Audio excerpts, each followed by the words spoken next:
Hey sales, I hope सब बहुत ही मस्त होंगे। सबकी पढ़ाई और लाइफ भी काफी अच्छी चल रही होगी। मैं हूँ आपकी अपनी Khushboo ma'am, biology master teacher at Vedantu. और आज के इस पर्टिकुलर सेशन में हम बात करने वाले हैं सेक्शन ए की। क्यों मैम, ओनली सेक्शन ए क्यों? बाकी सारे सेक्शंस कहाँ चले गए? क्या वो हमें अटेम्प्ट नहीं करने?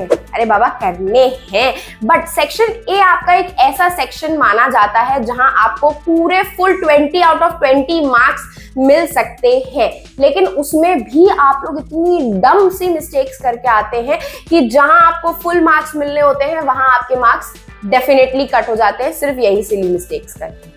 तो आज के इस सेशन में हम उसी सिली मिस्टेक्स के ऊपर बात करने वाले हैं और किस तरीके से आपको ये सारे एमसीक्यूज अच्छे से अटेम्प्ट करने हैं, हम वो बात करेंगे। तो मेक श्योर जरूर करना कि आप स्टार्ट से लेकर एंड तक इस पूरे सेशन को अच्छे से अटेंड कर रहे हो। सेशन को लाइक करना बिल्कुल मत भूलना और चैनल को सब्सक्राइब करना बिल्कुल भी मत भूलना, क्योंकि ऐसे अमेजिंग सेशंस और कहीं नहीं मिलने वाले। चलो तो लेट्स गेट स्टार्टेड। सबसे फर्स्ट चीज, अगर मैं बात करूं आपके सेक्शन ए की, तो टोटल 20 क्वेश्चंस आपको इस एक पर्टिकुलर सेक्शन में देखने के लिए मिलेंगे, जिसमें से फर्स्ट टू 16 क्वेश्चन आपके एमसीक्यू बेस्ड रहेंगे, that is your 1 marker questions.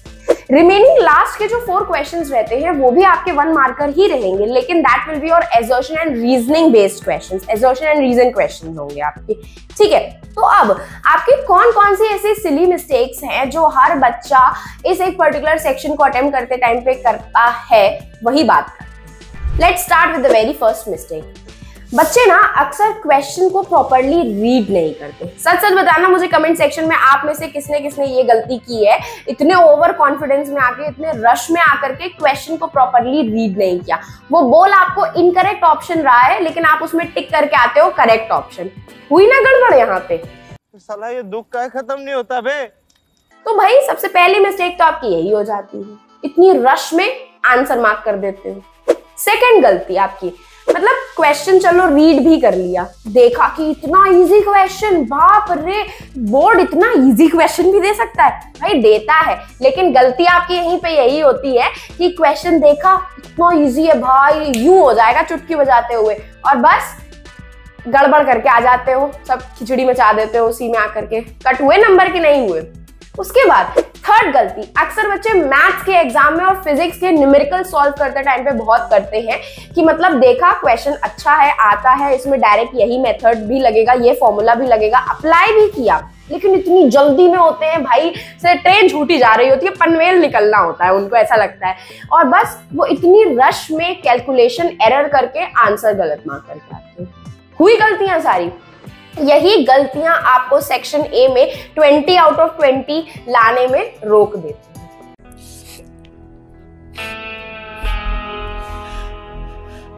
तो अब जो आगे आपको बताऊंगी ना सारी ट्रिक्स, जो आपकी डेफिनेटली साइंटिफिक ट्रिक्स होने वाली हैं इन सारे एमसीक्यूज को अटेम्प्ट करने के लिए, ध्यान से सुनना, क्योंकि अगर वो नहीं सुनोगे फिर वही गड़बड़ करके आओगे, फिर वही 20 में से 20 आने होंगे, नहीं आएंगे, फिर मैम को आकर के बताओगे मैम मेरा ये एमसीक्यू गलत हो गया, मैम मेरा वो एमसीक्यू गलत हो गया। भाई जब मैम बता रही थी तो सुनेगा कौन, है ना? तो सबसे पहली चीज जो आप लोगों को करनी है कि क्वेश्चंस को प्रॉपर्ली रीड करना है। देखो भाई क्वेश्चन आपसे क्या पूछ रहा है। आपसे उसने पूछा कि the food which is engulfed by the amoeba is digested इन। आपको 4 ऑप्शंस देगा वो, तो ध्यान से पढ़ो क्वेश्चन को, वो चाहे मैथ्स का क्वेश्चन क्यों ना हो, केमिस्ट्री का क्यों ना हो, फिजिक्स का क्यों ना हो, कोई भी सब्जेक्ट का क्वेश्चन क्यों ना हो, उसको थॉरोली रीड करना है, उसके कीवर्ड्स पे आपको फोकस करना है।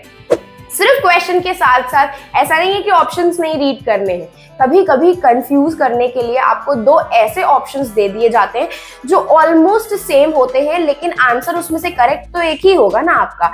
तो जैसे क्वेश्चंस प्रॉपर्ली रीड करोगे उसी तरीके से ऑप्शंस भी आपको बहुत अच्छे से रीड करने हैं। उसके बाद नेक्स्ट चीज जो आप यूज कर सकते हो सॉल्व करते टाइम पे, वो है आपका एलिमिनेशन मेथड। देखो सीबीएसई का कोई मोटिव नहीं होता कि वो किसी भी बच्चे को फेल करे, ये मैं इसीलिए बता रही हूँ क्योंकि अगर आप लोग अभी लास्ट के 5 इयर्स के प्रीवियस ईयर क्वेश्चन पेपर उठा करके देखोगे ना, आपको कोई एमसीक्यू ऐसा नहीं लगेगा जो टफ होगा। मतलब सब कुछ पढ़ा हुआ लगेगा ऑलमोस्ट, है ना, ऑलमोस्ट। अभी आपने पूरा सिलेबस नहीं कंप्लीट किया है, तो जितना आपने कंप्लीट किया उसमें से सब ऑलमोस्ट आपको इजी लगेगा, ठीक है।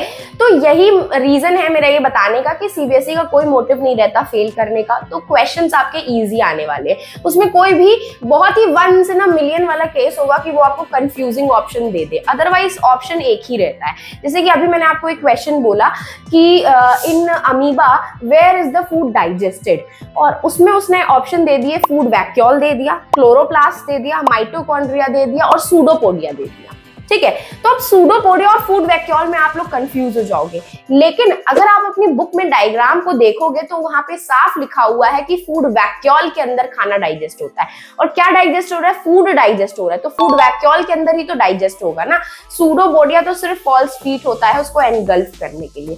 तो ये एक एलिमिनेशन मेथड का प्रोसेस आप यूज कर सकते हो। पर्टिकुलरली मैं बायो और एसएसटी की बात कर सकती हूँ और केमिस्ट्री की भी कर सकती हूँ, क्योंकि भाई फिजिक्स और जो मैथ्स होती है वहां पे तो आपके न्यूमेरिकल बेस्ड क्वेश्चंस आते हैं, वहां पे आपको फॉर्मूला अप्लाई करके एमसीक्यू सॉल्व करने पड़ेंगे। But rest of the subjects के लिए आप ये मेथड अपना सकते हो, आपको डेफिनेटली हेल्प मिलने वाली है, ठीक है।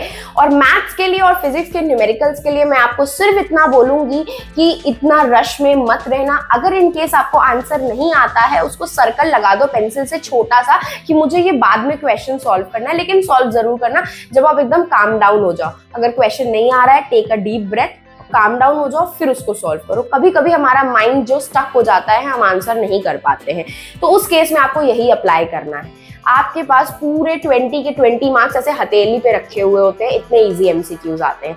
स्टिल अगर आप गड़बड़ करके आओगे, सिली मिस्टेक्स करके आओगे, तो ये आपका ही नुकसान करने वाला है, ठीक है।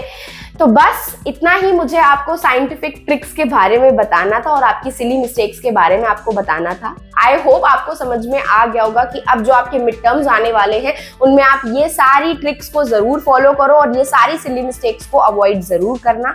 एंड इन केस अगर आपको बहुत सारे अमेजिंग से क्वेश्चन सॉल्व करने हैं, वो मैथ्स के हो, एसएसटी के हो, या फिर साइंस के, या फिर इंग्लिश के ही क्यों ना हो, तो मिड टर्म की टेस्ट सीरीज को चेकआउट करना बिल्कुल भी मत भूलना। उसका लिंक जो है आपके सेशन के डिस्क्रिप्शन बॉक्स में अवेलेबल है, एकदम फ्री ऑफ कॉस्ट है। हर एक सब्जेक्ट के लिए आपके पास 5 मॉक टेस्ट पेपर अवेलेबल हैं, वो भी फ्री ऑफ कॉस्ट, जिसको आप डाउनलोड करके प्रैक्टिस कर सकते हो। तो मेक श्योर जरूर करना कि इसे आप प्रैक्टिस करना ना भूलें। सो अब हम फिर मिलेंगे चलते चलते ऐसे ही नेक्स्ट अमेजिंग सेशन में। तो all the best guys, bye bye.